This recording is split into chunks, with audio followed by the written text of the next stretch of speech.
අපි යමු ළමයි 35 වන ගානට 35 වන ගානට ආවට පස්සේ සෝඩියම් හයිඩ්‍රොක්සයිඩ් එකතු කරාට පස්සේ ඕගනික් කෙමිස්ට්‍රි වල ඇමෝනියා පිට කරනවා නම් ඒ අනිවාර්යයෙන්ම ඇමයිඩ් එහෙම නැත්නම් යූරියා වෙන්න ඕන. හරි.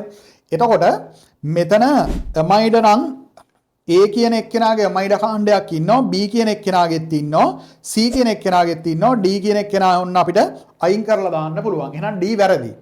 ඊගාවට වාට කියනවා අම්ලික ඩයික්‍රොමේට් එක්ක සෑදෙන සංයෝගය. අම්ලික ඩයික්‍රොමේට් වලදී ඔක්සිකරණයන් ළමයි සිද්ධ වෙන්නේ.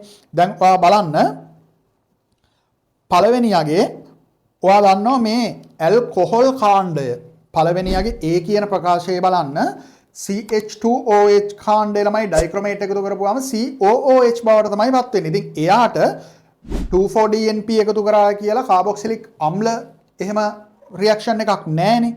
එහෙනම් A කියන එක්කෙනත් අයින් කරන්න වෙනවා.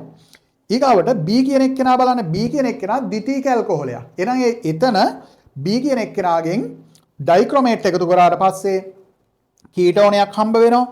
ඒත් එකම C කියන එක්කෙනාගෙත් OH කාණ්ඩය තියෙන හින්දා එය ද්විතීයික ඇල්කොහොලයක්. එයාගෙනුත් හම්බ වෙනවා කීටෝනයක්. එහෙනම් B C කියන දෙන්නගෙන්ම හම්බ වෙන කීටෝන ළමයි 2,4-DNP එක වර්ණවත් අවක්ෂේපයක් ලබා දීම සිද්ධ කරනවා. එහෙනම් BC කියන දෙන්නා සත්‍ය වේ කියලා පිළිගන්න පුළුවන්. ඉතින් මේවා ඕගනික් හොඳට පාඩම් කරලා තියෙන්න ඕන. ටොලරන්ස් ප්‍රතිකාරකය, ෆේලින් ප්‍රතිකාරකය, බ්‍රේඩි ප්‍රතිකාරකය, සෝඩියම් එක්ක යන්නේ කවුද? සෝඩියම් හයිඩ්‍රොක්සයිඩ් එක්ක යන්නේ කවුද? සෝඩියම් බයිකාබනේට් එක්ක යන්නේ කවුද? ආම්ලික ශ්‍රේණිය, බස්මික ශ්‍රේණිය මේ ටික ඔක්කොම ඕගොල්ලන්ට පාඩම් වෙලා තියෙන්න ඕන.